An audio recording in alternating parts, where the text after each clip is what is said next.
प्यारे बच्चों, जय हिंद। आपका हमारे YouTube चैनल में हार्दिक स्वागत है। आज हम वार्षिक परीक्षा सत्र 2024-25 कक्षा 7वीं विषय हिंदी का संपूर्ण हल देखेंगे। आप अपने सभी प्रश्नों के हल मिला लीजिएगा और अभी तक आपने हमारे चैनल को सब्सक्राइब नहीं किया तो कर लीजिए। तो सबसे पहले बहुविकल्पी प्रश्न में प्रश्न पहला, हमें जीवों के प्रति किस तरह की भावना रखनी चाहिए? ए ईर्ष्या की, बी मैत्री की, सी अहंकार की और डी कृतज्ञ की। तो इसका सही उत्तर होगा बी मैत्री की। प्रश्न दूसरा, लहिड़ा किस नाम से प्रसिद्ध हुआ? ए गुरु अंगद जी, बी गुरु गोविंद सिंह जी, सी गुरु अर्जुन देव जी, डी गुरु नानक देव जी। तो ए इसका सही होगा गुरु अंगद जी। प्रश्न तीसरा, रामलीला में रामचंद्र जी ने अग्नि बाण से किसकी नाभि का अमृत सुखा दिया था? ए कुंभकर्ण, बी मेघनाथ, सी रावण, डी विभीषण। तो इसका सी उत्तर सही है रावण। प्रश्न चौथा, छोटा जादूगर कहानी की रचना किसने की? ए विष्णु प्रभाकर, बी मालती जोशी, सी डॉक्टर छाया पाठक और डी जयशंकर प्रसाद। तो डी इसका उत्तर सही है जयशंकर प्रसाद। प्रश्न पांचवा, निम्नलिखित में द्विगु समास का उदाहरण है? पंचवटी, नीलकमल, यथाशक्ति या गजानन। तो द्विगु समास में पहला पद संख्यात्मक होता है, तो ए वाला उत्तर सही है पंचवटी। रिक्त स्थान प्रश्न 6 से 10 तक। प्रश्न छठवां, निंदक नेरे राखिए, खाली स्थान कुटी छवाए। तो आंगन कुटी छवाए, आंगन आएगा। प्रश्न सातवां, योग अभ्यास के लिए सर्वोत्तम समय खाली स्थान का होता है, तो सुबह का।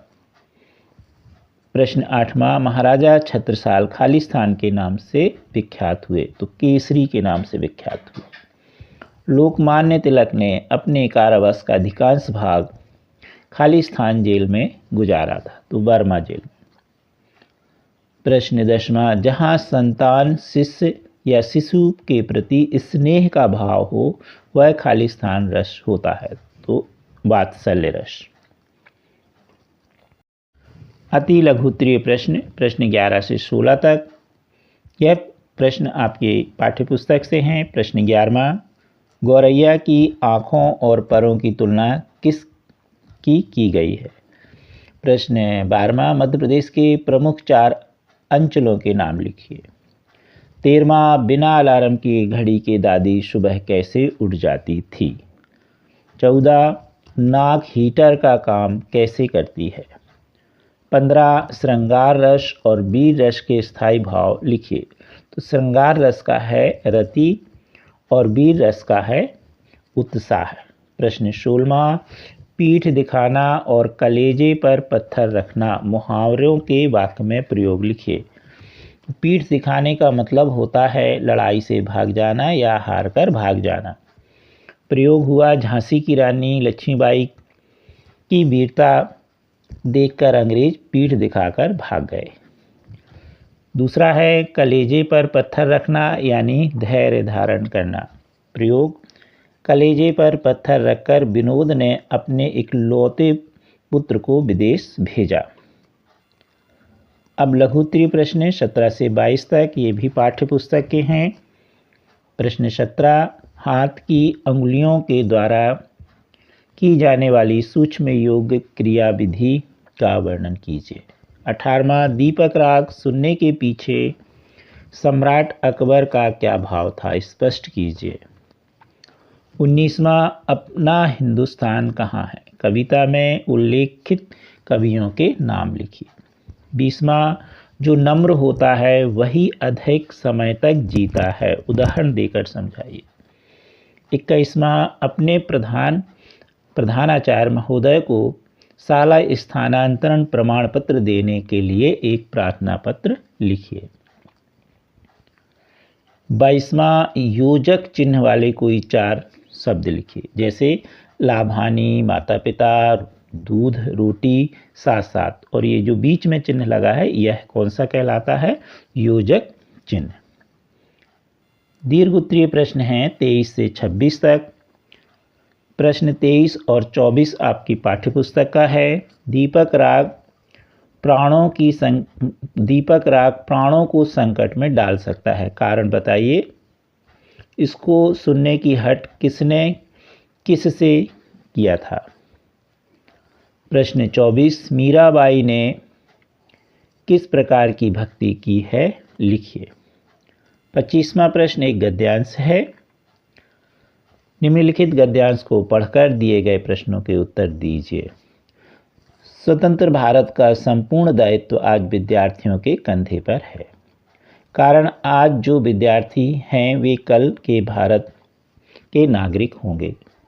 भारत की उन्नति एवं उसके उत्थान उन्हीं की उन्नति और उत्थान पर निर्भर करता है। अतएव विद्यार्थियों को चाहिए कि वे अपने भावी जीवन का निर्माण बड़ी सतर्कता और सावधानी से करें।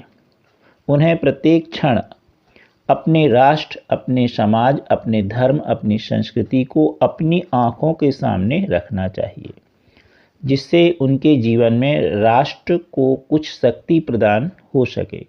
जो विद्यार्थी राष्ट्रीय दृष्टिकोण से अपने जीवन का निर्माण नहीं करते हैं, वे राष्ट्र और समाज के लिए बोझ बन जाते हैं।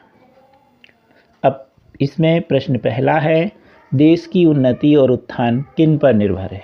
तो उत्तर होगा विद्यार्थियों पर, आज के विद्यार्थियों पर। दूसरा है, भारत का संपूर्ण दायित्व विद्यार्थियों पर क्यों है? क्योंकि वो कल के भारत के नागरिक होंगे, भावी नागरिक होंगे। प्रश्न तीसरा, किस प्रकार के विद्यार्थी राष्ट्र व समाज के लिए बोझ होते हैं? जो राष्ट्रीय दृष्टिकोण से अपने जीवन का निर्माण नहीं करते हैं, वह राष्ट्र के लिए बोझ होते हैं। प्रगति का पर्यायवाची शब्द लिखिए। तो प्रगति का उन्नति। अगला प्रश्न है, उपर्युक्त गद्यांश का उचित शीर्षक लिखिए।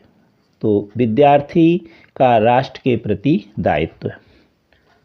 प्रश्न 26, निम्नलिखित में से किसी एक विषय पर 10 वाक्य लिखिए।